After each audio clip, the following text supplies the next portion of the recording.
Hi friends, मैं ताहिर मंसूरी आपका अपने यूट्यूब चैनल ज्ञान क्लासेस में एक बार फिर से स्वागत करता हूं।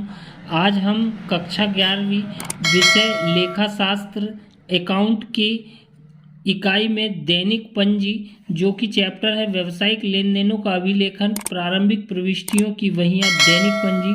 तो इसके सवालों को हल कराएंगे, महत्वपूर्ण सवालों को। तो वीडियो शुरू करते हैं। तो यहाँ पर प्रश्न क्रमांक 1 जो दिया है, निम्नलिखित व्यवहारों को संदीप की वहियों में लिखिए। 2015 जनवरी 1 व्यापार प्रारंभ किया 1 लाख रुपए से। जनवरी 7 फर्नीचर नगद खरीदा है 20,000 से। जनवरी 8 माल खरीदा 10,000 रुपये से। और जनवरी 10 माल बेचा है 2,000 रुपये। तो इसे सवाल को हल करने से पहले हम इसके 3 नियम जो कि बहुत महत्वपूर्ण है, इन नियमों के आधार पर ही इन सवालों को हल किया जा सकता है। तो इन नियमों को हम पहले बताते हैं। इन्हें हम अंग्रेजी में गोल्डन नियम भी कहते हैं, जो कि सबसे महत्वपूर्ण है। तो ये है गोल्डन रूल्स ऑफ अकाउंट। 3 नियम जो कि व्यक्तिगत नियम अर्थात पर्सनल अकाउंट। पर्सनल अकाउंट किसे कहा जाएगा, सबसे पहले ये बताएं। तो ये वे खाते होते हैं जो किसी व्यक्ति, फर्म या संस्था से संबंधित होते हैं या कंपनी से संबंधित होते हैं। तो इसमें पाने वाले को डेबिट, देने वाले को क्रेडिट, अर्थात अंग्रेजी में बोला जाए तो debit the receiver, credit the giver. तो यहाँ ये पर्सनल अकाउंट हो गया, व्यक्तिगत नियम हो गया। इसके बाद हम दूसरे नियम की तरफ चलते हैं, वस्तुगत नियम। वस्तुगत नियम को हम बोलते हैं रियल अकाउंट। रियल अकाउंट में डेबिट व्हाट कम्स इन और क्रेडिट व्हाट गोज आउट, अर्थात जो वस्तु आती है उसे हम डेबिट करेंगे और जो वस्तु जाए उसे हम क्रेडिट करेंगे। ठीक है। इसके बाद हमारा जो तीसरा अकाउंट है, नाम मात्र का खाता या नाम मात्र की प्रकृति का नियम क्या होता है, नॉमिनल अकाउंट। तो नॉमिनल अकाउंट के अंतर्गत debit all expenses and losses, तो जो भी खर्च होगा या हानि होगी उसे हम डेबिट करेंगे और आय व लाभ को क्रेडिट करेंगे, अर्थात credits all comes and gains. तो जो भी आय होगा या लाभ होगा उसे हम क्रेडिट करेंगे। तो हमने यहाँ पर आपको इसके तीनों गोल्डन रूल्स बता दिए हैं। अब इसके आधार पर हम इसके सवालों को हल करेंगे। तो आइए शुरू करते हैं। तो ये सवाल है जिसे हमने पीछे अभी पढ़ दिया है, तो अब हम इसे हल करेंगे। हम आपको बताना चाहेंगे कि दैनिक पंजी, रोजनामचा और जर्नल, ये इसी के नाम है, दैनिक पंजी, रोजनामचा और जर्नल। कोई एक प्रश्न आपसे पूछा जा सकता है कि जर्नल में प्रविष्टि कीजिए या रोजनामचा प्रविष्टि कीजिए या दैनिक पंजी बनाइए। इसके एक विकल्प के रूप में क्वेश्चन ये भी आता है कि दैनिक पंजी या रोजनामचा या जर्नल में कितने कॉलम होते हैं। तो हमें मालूम होना चाहिए दिनांक, विवरण, खाता पृष्ठ, डेबिट रकम और क्रेडिट रकम, अर्थात 1, 2, 3, 4 और 5 कॉलम होते हैं दैनिक पंजी में। तो पहली जो प्रविष्टि दी गई है वो 2015 1 जनवरी को। तो हम यहाँ पर 2015 जनवरी 1, तो यहाँ पर जनवरी 1 में जो है व्यापार प्रारंभ किया है। तो यहाँ पर हम लिखेंगे व्यापार प्रारंभ किया 1 लाख रुपए से। तो रोकड़ खाता डेबिट, तो यहाँ पर डेबिट में हम 1 लाख रुपए की अमाउंट लिखेंगे और व्यापार प्रारंभ किया है तो उसे हम लिखते हैं पूंजी खाते से। पूंजी खाते से का मतलब समाकलित होता है, तो ये यहाँ पर 1 लाख रुपए समाकलित पक्ष में आएगा। तो यहाँ पर हमें इसके नीचे थोड़ा सा विवरण लिखना पड़ता है, टीप जिसे बोलते हैं, कि रोकड़ से व्यापार प्रारंभ किया, और इसे हम ऐसा कोष्टक बंद कर देते हैं और उसके बाद केवल इतनी लाइन में इसे हम क्लोज कर देते हैं, अर्थात लाइन से उसे बंद कर देते हैं। उसके बाद दूसरी प्रविष्टि दी गई है जनवरी 7, तो 7 जनवरी को जो लिखा है वो लिखा है फर्नीचर नगद खरीदा। तो यहाँ पर दूसरा नियम लागू होता है, वस्तुगत नियम, जो वस्तु आए उसे डेबिट। तो यहाँ पर हमारे पास क्या आ रहा है, फर्नीचर आ रहा है, तो फर्नीचर खाता डेबिट। नगद क्रय किया है तो हमारे पास से क्या जा रही है, रोकड़ जा रही है। तो एक वस्तुगत नियम लागू होता है और एक जो है वो व्यक्तिगत नियम लागू हो रहा है। तो यहाँ पर कोई भी दो अलग अलग नियम लागू होते हैं, एक साथ दोनों नियम लागू नहीं होते। एक व्यक्तिगत खाते का नियम लागू हो रहा है, रोकड़ जा रही है क्योंकि, तो रोकड़ खाते से, और एक में वस्तु आ रही है तो एक में वस्तुगत खाता लागू हो रहा है वस्तु आने के लिए। तो यहाँ पर फर्नीचर कितने का क्रय किया है, 20,000 का, तो रोकड़ खाता डेबिट 20,000 से, और सॉरी फर्नीचर खाता डेबिट 20,000 से, और रोकड़ खाते से अर्थात समाकलित की ओर लिखेंगे क्रेडिट पक्ष में 20,000 रुपये। तो क्रेडिट का मतलब से मतलब समाकलित, डेबिट मतलब विकलित होता है हिंदी शब्द। तो यहाँ पर हम टिप लिखेंगे कि नगद फर्नीचर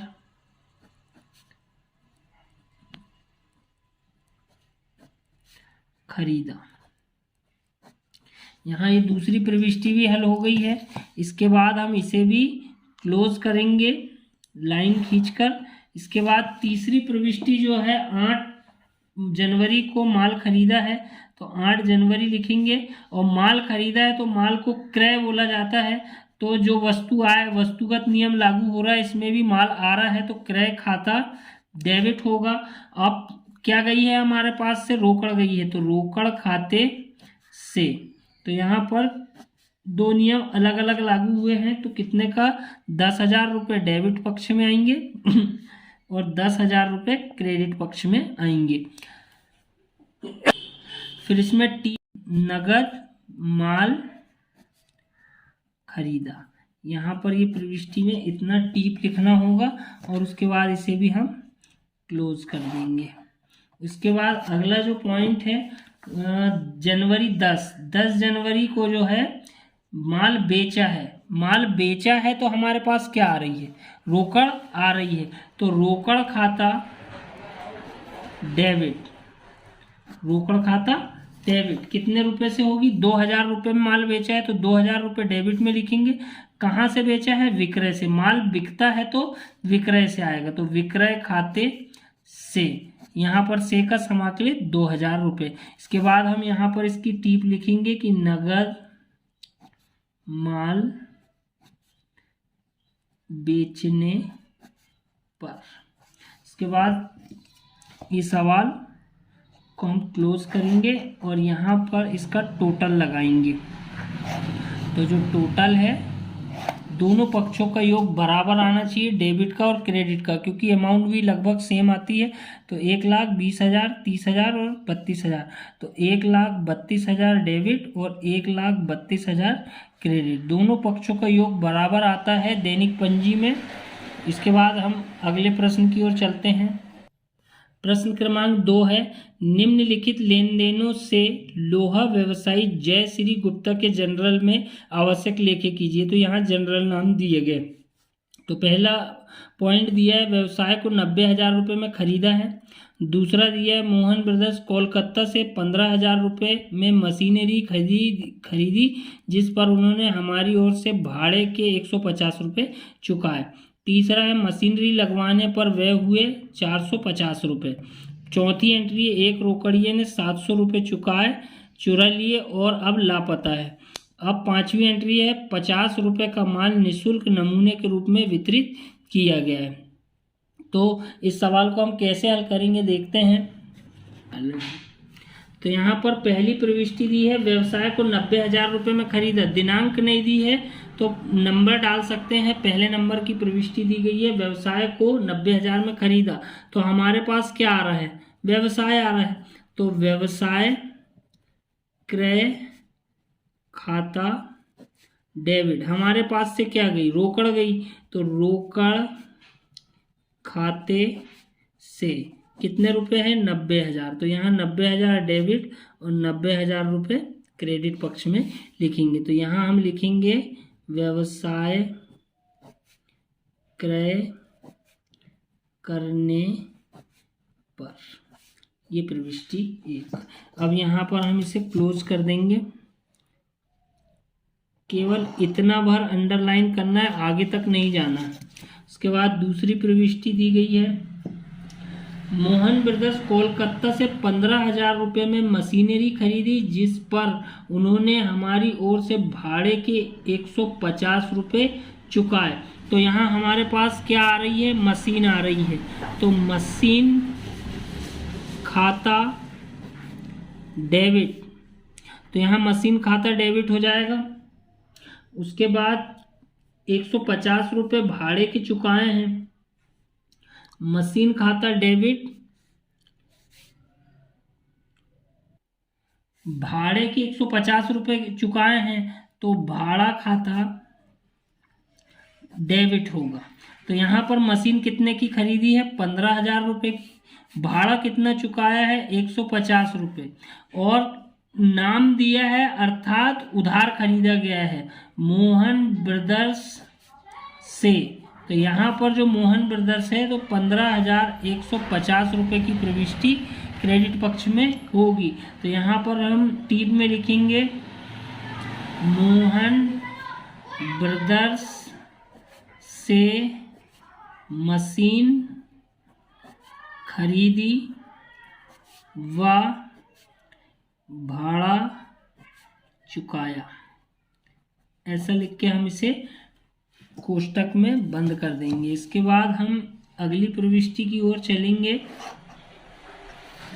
अगली प्रविष्टि है मशीन लगवाने का व्यय 450 रुपये हुआ। मशीन लगवाना मतलब होता है स्थापना। तो स्थापना व्यय खाता डेबिट, स्थापना व्यय खाता डेबिट क्या गई हमारे पास से? रोकड़ गई है। तो रोकड़ खाते से स्थापना व्यय पे 450 रुपये, तो 450 रुपये डेबिट में और 450 रुपये क्रेडिट में। तो मशीन, हम इसका टीप लिखेंगे मशीन लगवाने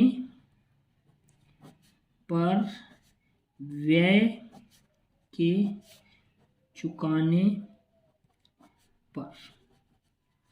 इसके बाद ये भी कंप्लीट। इसके बाद अगली प्रविष्टि जो है, अगली प्रविष्टि दी है, एक रोकड़िए ने 700 रुपये चुरा लिए और अब लापता है। चौथी प्रविष्टि जो दी है, रोकड़िए ने चुराए तो हमारी हानि हुई है, खर्च व हानि को डेबिट। जो तीसरा नियम है नॉमिनल अकाउंट का, खर्च व हानि को डेबिट। तो यहाँ पर चोरी से, चोरी हुई है तो चोरी से हानि खाता डेबिट। अब यहाँ पर माल रोकड़ चुराई गई है तो क्या गई हमारे पास से? रोकड़।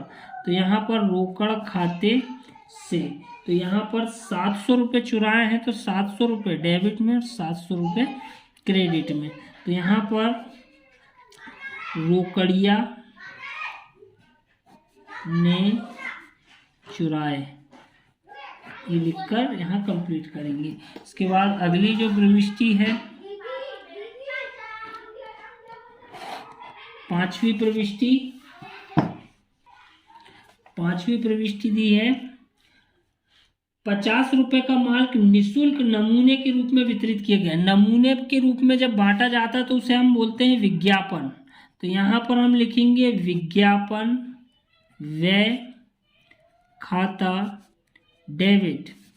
तो माल वितरित किया है तो उसे हम माल को क्रय बोलते हैं। तो क्रय खाते से, यहाँ पर क्रय लिखना है, रोकड़ नहीं। तो यहाँ पर 50 रुपये का माल वितरित किया गया है, 50 रुपये क्रेडिट में भी आ जाएगा। तो नमूने के रूप में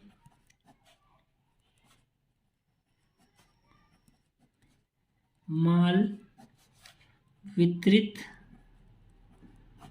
करने, यहाँ पर ये हमारा सवाल कंप्लीट हुआ। इसके बाद हम इसका टोटल लगाएंगे, दोनों पक्षों का योग बराबर आ गया तो सवाल सही है, अन्यथा सवाल में कहीं गलती है। तो इसका जो आंसर आएगा वो आएगा 1,06,350, और यहाँ का भी योग जो आएगा 1,06,350। इसके बाद अगले सवाल की ओर चलते हैं। तो अगला जो प्रश्न है प्रैक्टिकल क्रमांक 3, निम्न के लिए जर्नल प्रविष्टियाँ कीजिए। 200 रुपये का माल व्यापार के स्वामी ने निजी उपयोग हेतु निकाला। फिर दूसरी प्रविष्टि है 100 रुपये का माल दान में दिया। तीसरी है माधव से 2,000 रुपये लेने थे, वे दिवालिया हो गया, सरकारी प्रापक से केवल 40% राशि ही प्राप्त हो सकी। अगली एंट्री है 700 रुपये का माल मुफ्त नमूने के रूप में बांटा है। फिर अगली है 400 रुपये का माल चोरी चला गया। फिर उसके बाद है 500 रुपये का माल कर्मचारी को वितरित कर दिया गया, और अगली है 300 रुपये विक्रय करके चुका है। तो देखते हैं इस सवाल को कैसे हल करेंगे। तो प्रैक्टिकल क्रमांक 3, दैनिक पंजी, दिनांक, विवरण, खाता प्रविष्टि, डेबिट रकम और क्रेडिट रकम। तो पहली जो प्रविष्टि है हमारे पास 200 रुपये का माल व्यापार के स्वामी ने निजी उपयोग हेतु निकाला है। माल निकाला है मतलब आहरण किया है। अपने स्वयं के खर्चे के लिए जो निकाला जाता है उसे हम आहरण कहते हैं। तो आहरण खाता डेबिट, अपने व्यवसाय से अपने खर्चे के लिए निकालना माल या पैसा, तो वो आहरण कहलाता है। तो आहरण खाता डेबिट, माल निकाला है तो उसे हम क्रय बोलते हैं। तो क्रय खाते से कितने रुपए का? 200 रुपये का। तो 200 रुपये डेबिट में और 200 रुपये क्रेडिट में। तो यहाँ पर हम लिखेंगे स्वामी द्वारा व्यापार से माल निकाला। तो यहाँ पर ये एक प्रविष्टि पहली वाली कंप्लीट। इसके बाद दूसरी प्रविष्टि जो है वो दी है 100 रुपये का माल दान में दिया है। तो पैसा कहाँ जा रहा? दान। दान खाता डेबिट, और माल दान में दिया है तो यहाँ पर क्रय खाते से आएगा। यदि रोकड़ दान दी जाती तो रोकड़ खाते से आ जाता है। यहाँ माल दान दिया तो क्रय खाते से। तो यहाँ हम लिखेंगे माल दान में दिया। उसके बाद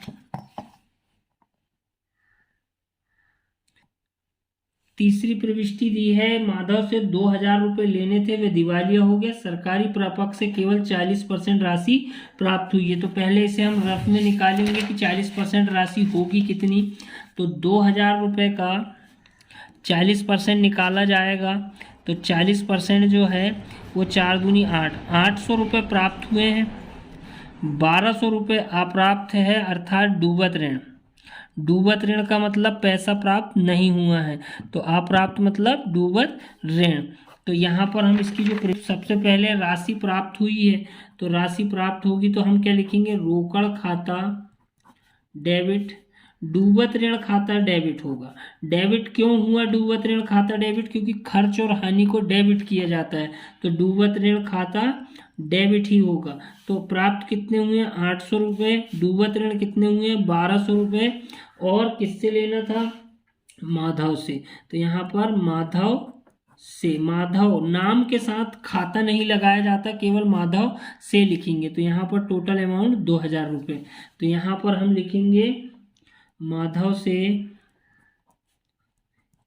40% राशि प्राप्त व शेष अप्राप्त। उसके बाद हम अगली प्रविष्टि के लिए चलेंगे, चौथे नंबर की, जो है 700 रुपये का माल मुफ्त नमूने में बांट दिया। नमूने में बांट दिए तो हमने अभी पिछले में ही बताया था विज्ञापन। विज्ञापन व्यय खाता डेबिट, माल बांटा है तो क्रय खाते से 700 रुपये डेबिट में और 700 रुपये क्रेडिट। माल नमूने में वितरित किया। इसके बाद अगली प्रविष्टि है 5वें नंबर की। 400 रुपये का माल चोरी चला गया, तो चोरी से हानि खाता डेबिट। देखिए चोरी चला गया, माल गया है, तो यहाँ पर क्रय खाते से 400 रुपये, तो 400 डेबिट में और 400 क्रेडिट में। तो यहाँ पर चोरी माल हो जाने पर, माल चोरी हो जाने पर।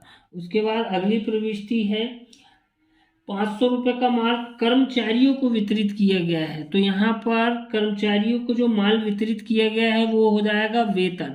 वेतन के रूप में दिया गया है उन्हें कर्मचारियों को, तो वेतन खाता डेबिट, वेतन खाता डेबिट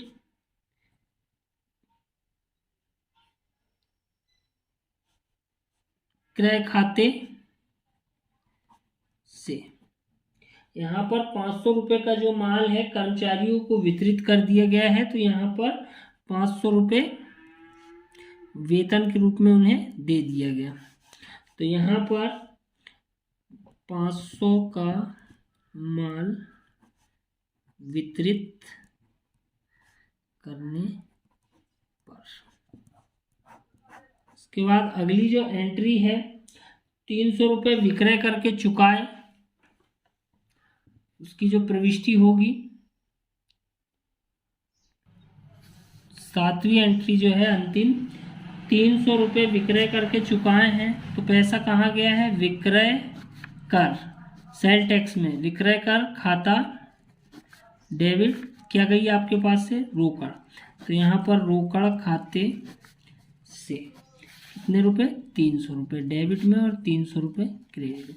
इसके बाद हम इसका टोटल लगाएंगे, तो जो टोटल आएगा वो आएगा 2 और 1 3, 300 और 2 23, 23 और 7 30, 30 और 9 39, 39 और 3 42। तो यहाँ पर जो योग आएगा वो 4200 और 4200, दोनों पक्षों का जो योग दिया है प्रश्न में 4200 रुपये दिया गया है, तो वो 4200 यहाँ